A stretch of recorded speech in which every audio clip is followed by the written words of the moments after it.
5. Dans cette vidéo, on va voir 5 fruits que tu peux consommer tous les jours en alimentation cétogène. Moi, c'est mon cas. C'est le cas de plein de gens et on va un petit peu tordre le cou à ce faux mythe comme quoi les fruits sont absolument interdits en alimentation cétogène. Il faut juste pas faire n'importe quoi et en plus, ils apportent tout un tas de choses.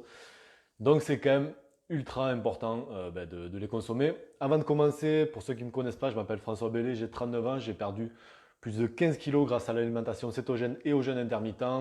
Et maintenant, j'accompagne et je coach les personnes qui ont essayé un peu tous les régimes possibles et imaginables et qui en ont marre de faire le yo-yo à avoir des résultats durables, donc perte de poids durable, énergie durable, santé durable, grâce à l'alimentation cétogène et au jeûne intermittent. Et on est en live ce midi pour parler des 5 fruits. 5 fruits totalement OK avec l'alimentation cétogène. On va voir ça juste en dessous. Avant de commencer, je t'invite à partager ce live comme d'hab. Je tirerai au sort une personne qui pourra remporter un mini guide de recettes 100% cétogène. Pour participer, c'est extrêmement simple. Tu marques, tu partages ce live, que ce soit sur ton profil, que ce soit sur d'autres groupes Facebook, etc., en public pour que je le vois.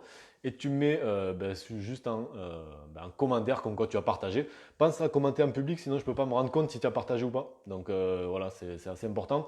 Sinon, je ne peux pas prendre en compte ta participation pour remporter ce livre de recettes. Donc bonjour à Babette, bonjour aux délices Maconnaise, bonjour Antoinette. On va laisser les gens se connecter. Bonjour Francesca. À la fin de ce live, je vous invite à rester. Si vous avez des questions, j'y répondrai. Donc voilà, n'hésitez surtout pas si je peux vous aider. Comme ça sera fait. Donc avant de commencer de parler de ces 5 fruits, juste un petit sommaire de ce qu'on va faire rapidement. Donc je vais te présenter les 5 fruits, je vais t'expliquer quel est le meilleur moment pour les manger dans ta journée, d'accord? Et te donner une petite astuce, un petit hack simple pour faire un petit peu baisser ta glycémie. Parce que forcément, tu vas manger un petit peu de sucre avec ces fruits. Donc voilà, pour la faire baisser rapidement, enfin bref, on va voir ça en fin de vidéo. Et avant de commencer, 3 prérequis ultra importants pour tous tes fruits, du moins dans la mesure du possible, c'est de les choisir bio, ok? C'est de les choisir entiers, pas de jus de fruits. Ça, c'est clairement les jus de fruits, ce que c'est que c'est du sucre. Voilà, c'est du sucre pur, concrètement. Hein, c'est du sucre sans les bienfaits que peut avoir du fruit en termes de vitamines, en termes de fibres, etc. Donc les jus de fruits, je veux que tu oublies ça. Et la troisième, c'est dans la mesure du possible, c'est pas possible pour tout ce que je vais te proposer, c'est d'acheter local, un maximum local, pour éviter tous ces trucs dont on ne sait pas trop d'où ça vient. Voilà, si tu connais un petit producteur, un maraîcher, etc., qui fait des super fruits qu'on va voir dans ce live, n'hésite surtout pas. Il y en a certains que je vais te présenter, ça va être compliqué de les trouver localement, mais bon, voilà, dans la mesure du possible, fais ce que tu peux.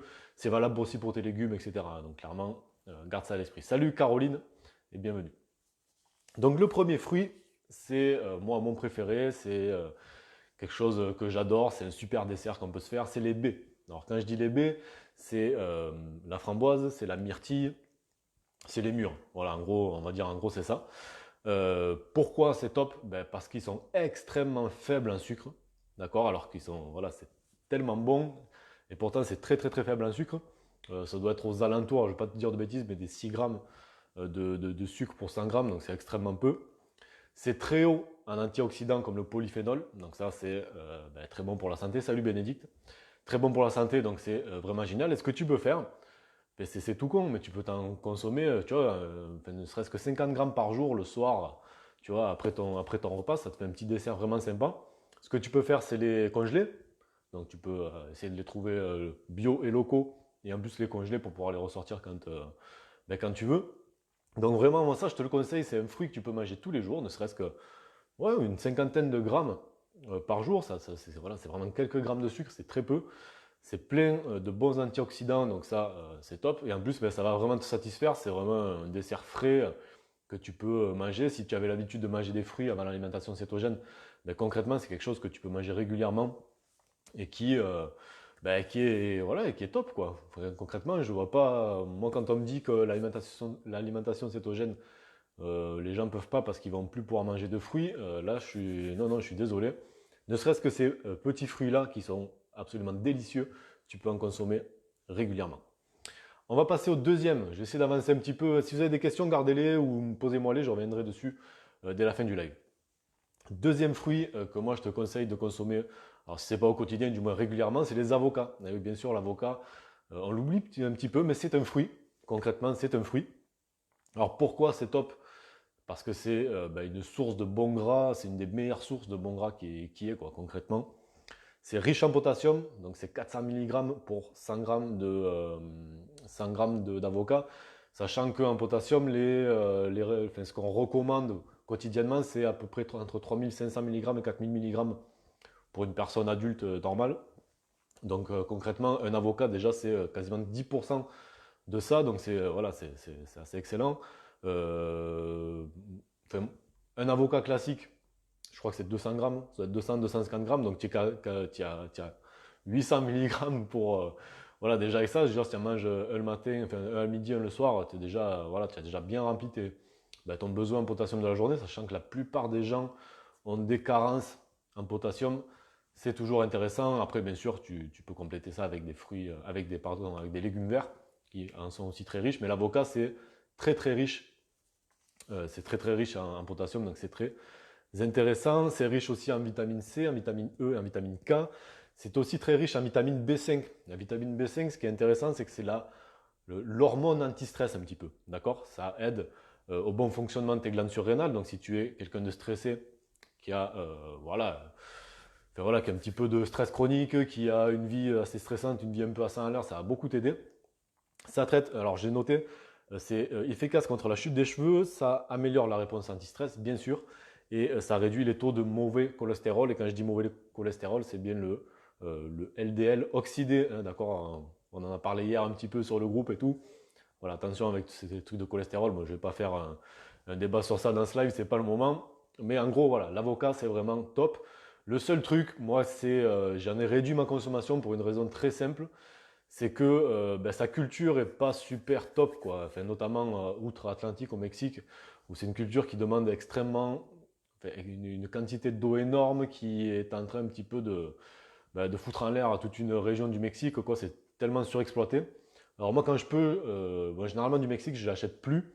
J'en achète d'Espagne. Je sais pas vraiment. Il faut que je me renseigne sur les conditions d'exploitation de l'avocat en Espagne. Je sais pas. Bon, après, voilà, quand j'en achète, j'essaie de les acheter espagnols. J'en ai pas trouvé en France. Si vous avez des infos, vous savez qu'on peut en trouver en France, je suis preneur. Vous pouvez mettre un petit commentaire, ça me fera grave plaisir parce que c'est vraiment un truc, moi, que j'adore, qui est plein de bienfaits, mais qui a tellement de succès que sa culture commence à être problématique, notamment voilà, si vous les faites venir, si vous les achetez mexicains par exemple. Donc voilà, essayez de voir si vous consommez ça, peut-être ne pas non plus trop le surconsommer et aussi peut-être essayer de voir si vous pouvez vous fournir un peu plus localement que l'acheter, enfin, voilà, un truc qui a traversé le monde entier et qui est un peu en train de détruire une région. Voilà, c'était un petit peu le bémol que je mets à ce fruit, même si voilà, il a des bénéfices qui sont juste incroyables. Donc voilà, à toi de trouver un petit peu ton équilibre dans tout ça. On essaie tous de faire un petit peu comme on peut. Hein. Moi, voilà, j'essaye de faire ça sur ça. Après, sur d'autres choses, je suis un peu moins regardant. Bon, bref, chacun fait ce qu'il veut. Mieux vaut fait que parfait. Tu le sais très bien. Avant de passer au troisième fruit qui est juste trop bon, je te rappelle qu'en partageant ce live, que ce soit sur ton profil Facebook, dans d'autres groupes, etc., en public et en me mettant en commentaire que tu l'as partagé, tu peux remporter un livre de recettes cétogènes. Donc, c'est des recettes 100% cétogènes. Un petit livre de recettes, voilà, comme ça, je te l'envoie gratuitement à la personne qui aura remporté ce petit concours. Voilà, ce concours de partage, moi, ça me permet aussi de faire connaître, de faire connaître un petit peu là, ces 5 fruits. Et puis voilà, c'est gagnant-gagnant pour tout le monde. Donc le troisième fruit, on va essayer d'avancer un petit peu, c'est le pamplemousse. Alors, tu dois certainement connaître, peut-être que tu n'étais pas au courant que c'était très cétogène. Alors, première chose, c'est ultra antioxydant grâce à un composé qui s'appelle la naringinine. Naringinine, je ne sais pas si je le dis bien. Deux choses, ça augmente la sensibilité à l'insuline. Alors attends, j'ai pris mes notes, je vais juste les mettre comme ça. Alors, comme je te disais, deux choses avec le pamplemousse, c'est que ça permet d'augmenter ta sensibilité à l'insuline. Ça aide le foie aussi à brûler la graisse, ça lui permet de, voilà, d'être un peu plus efficace dans ça. Donc 2 choses juste top. Et en plus de ça, eh ben, c'est très faible en sucre, c'est 6 grammes pour 100 grammes. Donc concrètement, voilà, tu peux en consommer un petit peu tous les jours, ça pose absolument aucun problème. À toi de voir la quantité, mais voilà, je veux dire 100 grammes de pamplemousse, c'est vraiment pas grand chose. C'est pas mal, quoi, je veux dire plutôt. Je vais arriver à m'exprimer. Donc voilà, c'est vraiment un fruit que je te conseille. C'est juste, en plus c'est délicieux. Moi, il faut aimer un petit peu cette acidité là que ça apporte, mais tu peux en ajouter enfin, voilà, dans une petite salade par exemple ou des choses comme ça.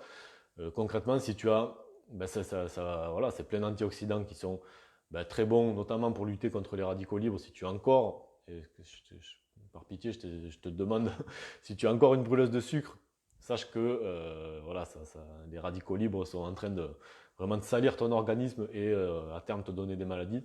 Donc vraiment, si tu n'es pas encore sur une alimentation cétogène, chose que je t'invite à faire, déjà le pamplemousse t'aidera, mais en plus si tu es déjà sur une alimentation cétogène et que tu as réduit la quantité de radicaux libres que ton organisme crée en brûlant, en créant de l'énergie, vraiment, ça va aussi te permettre d'avoir des antioxydants qui vont essayer de lutter contre ça. Donc c'est très intéressant. Alors, je n'ai pas regardé s'il y avait vraiment des questions. N'hésitez pas si vous en avez. Je vais regarder ça rapidement. Bénédicte qui me dit ce sont les seuls fruits que je mange. Je pense que tu parlais des baies. Concrètement, moi, c'est ceux que je vous conseille en tout premier. Ça, c'est clair. Bénédicte encore, c'est la deuxième raison pour laquelle je n'en mange pas. Je pense que c'était pour les avocats. Mais je sais qu'il y a beaucoup de gens qui sont comme ça. L'avocat, c'est un truc un peu star de l'alimentation cétogène. Mais après, c'est chacun en fonction un petit peu de ses, voilà, de ses convictions, de ce qu'il a envie de faire, etc. Vraiment, moi, je juge personne et chacun son avis sur ce genre de choses. Ok. Donc, on va passer au quatrième fruit, qui est lui aussi une véritable star en alimentation cétogène et que moi je t'invite vraiment à consommer régulièrement, c'est la noix de coco bien sûr. Vraiment c'est un peu l'emblème d'ailleurs de l'alimentation cétogène. La noix de coco c'est voilà, c'est vraiment un aliment fruit juste génial. Francesca qui me dit que d'attendre le nom pamplemousse, j'ai les poils qui se hérissent. Je comprends pas bien, mais peut-être que tu peux m'expliquer par la suite. Donc la noix de coco, pourquoi tout simplement parce que la noix de coco c'est 60% d'acide gras MCT, donc à chaîne moyenne. Pour faire un rappel, l'huile MCT, le gras MCT, c'est un truc ultra important en alimentation cétogène parce que en fait, c'est du gras qui va être converti extrêmement rapidement en cétone, d'accord, qui va pas passer en fait par tout le processus de digestion, j'arrive à trouver mes mots, qui va aller directement dans le foie. Une partie va être utilisée telle qu'elle pour produire de l'énergie, une autre partie va produire des cétones très rapidement. Donc ça, c'est vraiment un truc génial, notamment au début. En plus, quand voilà, on a un petit peu de mal à rentrer en cétone, ça permet voilà, de booster un petit peu la création de cétones. Cétones qui vont aller à ton cerveau, qui vont être utilisées par ton cerveau, qui vont te donner de l'énergie, de la clarté mentale, etc. Donc c'est concrètement quelque chose de top, quoi. Donc vraiment, moi ça, je te conseille d'en consommer. Moi, j'en consomme tous les jours, que ce soit sous forme d'huile, sous forme de farine, sous forme d'huile de coco ou d'huile MCT, que ce soit sous forme de farine. Enfin bref, ça c'est vraiment un aliment de base de l'alimentation cétogène. Et en plus, c'est un fruit qui est absolument délicieux. Enfin, moi, j'adore ça. Donc c'était le quatrième fruit. Le cinquième, et celui-là, j'en entends parler de temps en temps.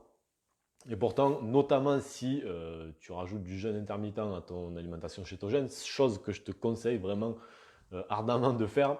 Ce cinquième fruit, c'est le citron, ou du moins le jus de citron, parce qu'on ne va pas manger non plus le citron comme ça. Enfin, peut-être qu'il y en a parmi vous qui le font. Moi, je suis un petit peu, enfin, voilà, c'est un petit peu compliqué de faire ce genre de choses. Donc le jus de citron. Pourquoi moi je trouve qu'il est top et pourquoi j'en consomme tous les jours? Parce que c'est juste génial pour ne serait-ce que pour faire des petites sauces avec vos poissons, vos viandes, etc. Enfin, notamment les poissons bien sûr.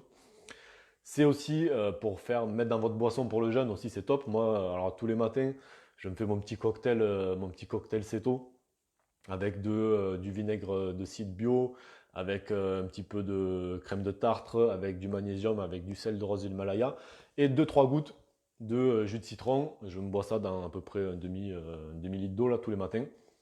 Non seulement le citron, bon, le goût est top, en plus ça cache un petit peu le goût du vinaigre de cidre qui est peut-être un peu, voilà, un petit peu compliqué le matin. Je pense que je ferai une vidéo sur le vinaigre de cidre à proprement parler, tellement c'est plein de bienfaits, sauf le goût. Donc voilà, le citron, vraiment tu peux l'utiliser de cette manière et en plus c'est un excellent détoxifiant naturel, clairement, qui va aider à garder ton foie et tes reins en très bonne santé. Donc vraiment n'hésite pas à en consommer tous les jours. Francesca qui me dit j'adore la noix de coco, mais le pamplemousse je ne peux pas, je n'aime pas trop, acide pour moi. Ouais. Bah, après ça dépend des gens, mais bon voilà, c'est pour donner une idée. Après il y a des gens qui adorent. Vous choisissez un petit peu dans cette liste ce qui vous plaît le plus. Donc voilà pour ces 5 fruits. Donc je récapitule euh, très rapidement. Donc les baies, que ce soit les myrtilles, les framboises, etc., etc. L'avocat, la noix de coco, j'ai dit quoi? J'ai dit le jus de citron, bien sûr, et le pamplemousse. Vraiment, c'est 5 fruits que tu peux manger tous les jours. Bénédicte qui me dit que penses-tu du jus de citron bio en bouteille? Très honnêtement, je n'en pense pas grand-chose. Moi, j'ai toujours des citrons chez moi. Enfin, je veux dire, c'est pas un truc compliqué à trouver, qu'on peut trouver même localement. Donc vraiment, moi, je te conseille plutôt de rester sur des vrais fruits, plutôt qu'un truc qui a été fait peut-être industriellement. Bon, voilà, tu sais pas trop si ça se rapproche ou pas du produit originel. Moi, perso, je préfère pas. Christelle qui me demande, coucou François, juste une petite question. Combien de jours conseilles-tu un jeûne? J'ai commencé hier 16 heures, je suis novice. Alors là, il n'y a pas de réponse toute faite, c'est à toi de voir. Tu peux faire ton jeûne intermittent pour commencer peut-être 2 ou 3 fois dans la semaine, pour t'habituer. Tu peux le faire après tous les jours. C'est vraiment ultra flexible, ultra. Ça s'adapte. En fait, c'est à toi de voir comment tu peux le gérer. D'accord? Donc tu peux commencer tout à fait par faire ton jeûne 16-8, ne serait-ce que, je sais pas, 3 jours dans la semaine, disons, ou du lundi au vendredi, ok, et te garder le week-end. Puis à terme, voir, à force que tu vas t'adapter, tu vas pouvoir peut-être pouvoir le faire tous les jours si tu en as envie, si tu sens que tu peux le faire. Voilà. Concrètement, plus tu jeûnes, plus tu auras de résultats. Mais voilà, sache qu'il n'y a pas de réelle règle imposée. Babette Ticia qui me dit les fraises aussi. Après, bien sûr, toujours essayer de voir pour des fruits de saison, bien entendu. Avant de se quitter, deux dernières choses. Le meilleur moment pour manger les sucres, d'accord. Euh, Concrètement, le meilleur moment, c'est la fin de journée. Pourquoi? Parce que tes réserves de glycogène se seront un peu vidées, d'accord? Même si tu es sur une alimentation cétogène, tu vas manger 20-25 grammes de sucre par jour, voilà, ça va recharger un petit peu tes réserves en glycogène dans ton foie, etc. Du coup, voilà, en fin de journée, ces réserves-là seront un petit peu vidées, donc le fait de manger quelques glucides vont directement aller recharger ces stocks de glycogène. Donc voilà, pour moi, c'est le meilleur moment. Et enfin, je répondrai aux questions après, un petit hack simple, tu vois, mettons, tu veux manger tes fruits un peu plus tôt dans la journée, ou tu as fait un écart, tu as mangé un petit peu trop sucré, enfin bref, voilà, si tu as un petit souci par rapport à ça, ce que tu peux faire, et c'est un truc qui a été prouvé et qui permet de réduire ta glycémie de 22%, c'est d'aller marcher ne serait-ce que 10 à 20 minutes. Alors simplement marcher, hein, ça permet de réguler à la baisse la glycémie plus vite, donc c'est 22% en 10 à 20 minutes de marche, donc c'est pas négligeable. Voilà, petite astuce comme ça de la fin pour, voilà, soit si vous avez mangé un petit peu trop de sucre, soit si vous avez vraiment fait un écart, après un bon repas par exemple, et que vous savez que vous avez fait péter les glucides, allez vous promener un petit peu, ça vous fera le plus grand bien. Donc j'ai vu qu'il y avait 2-3 questions. Il n'y a pas trop de glucides dans la noix de coco, je viens de voir 15%. Oui, après on en utilise toujours très peu. Hein, c'est pour ça que c'est un aliment de base de l'alimentation cétogène. On en utilise, bon après dans le gras, enfin dans l'huile de coco, l'huile MCT et tout, c'est 0%, hein, bien sûr. Hein. C'est notamment quand tu vas manger de la farine de coco, où là, tu as, je crois que c'est entre 15 et 20 grammes de glucides pour 100 grammes, mais bon, ça va être dans le cadre. Tu vas manger ça dans quel cadre? C'est quand tu vas te faire peut-être des petits gâteaux cétogènes. Donc tu vas manger vraiment une portion, donc voilà, tu vas pas manger 100 grammes de farine de coco, quoi, c'est ça que je veux te dire. Donc c'est toujours à ramener en fait à la portion que tu vas manger, mais clairement, la farine de coco c'est une des bases de l'alimentation cétogène. Il faut juste pas en abuser. Comme tous les autres fruits qu'il y a, à part peut-être l'avocat, mais encore pour d'autres raisons, il ne faut pas en abuser. Mais comme tous les autres fruits, il ne faut pas en abuser. C'est vraiment pour se faire un plaisir et profiter de leurs bienfaits. Fatkiné qui me dit merci, apparemment je suis en phase vu que je consomme coco, citron, avocat, pamplemousse pratiquement chaque jour. Je vais rajouter les baies du moins si ça passe. Alors attention quand même, Si tu consommes les 5 chaque jour, tu vas faire péter tes scores en glucides, hein, donc fais attention à ça. Moi, je t'en conseille 5. Voilà, c'est sûr que si tu fais 50 grammes de baies, que tu manges, je sais pas, 20 grammes de farine de coco, un demi-pamplemousse, et voilà, et du citron, etc. Au bout d'un moment, ça s'ajoute et ça fait beaucoup de glucides, donc fais très attention à ça. Bénédicte, est-ce que le manque de glycogène peut causer des crampes nocturnes? Le manque de glycogène, je pense pas. Par contre, le manque de magnésium, ça c'est bien possible, donc je t'invite à supplémenter si c'est pas déjà fait. J'ai entendu dire que la clémentine, c'est vrai. La clémentine, c'est faible en sucre. Après, c'est un peu moins, un peu plus chargé que ce qu'on a vu. Mais bon, il faut regarder un petit peu, mais toujours, voilà, les fruits. Oui, la clémentine, tu as la pastèque aussi, le melon. Ce sont des fruits qui sont assez peu sucrés. Toujours faire attention par rapport à tes glucides, à tes macros. Il faut vraiment faire gaffe. Donc voilà, c'est tout pour ce live. Je vous remercie de m'avoir suivi. On se voit la semaine prochaine. Je vais encore décider de ce qu'on va parler, mais bon, en gros, on restera un petit peu, je pense, dans le thème des fruits, des légumes, tout comme ça. Avant de partir, si ça n'est pas déjà fait, je vous invite à partager ce live et à mettre en commentaire comme quoi vous avez partagé pour pouvoir remporter un livre de recettes cétogènes. Et regardez juste en dessus si vous débutez notamment l'alimentation cétogène et que vous voulez un petit peu d'aide, j'ai prévu un plan alimentaire sur 7 jours. Regardez juste en dessus si vous êtes sur Facebook, il y a le lien. Si vous êtes sur d'autres réseaux comme notamment YouTube par exemple, c'est juste en dessous. Et je vous dis à très vite, à très bientôt, à jeudi prochain pour un nouveau live. Je vous souhaite un bon appétit.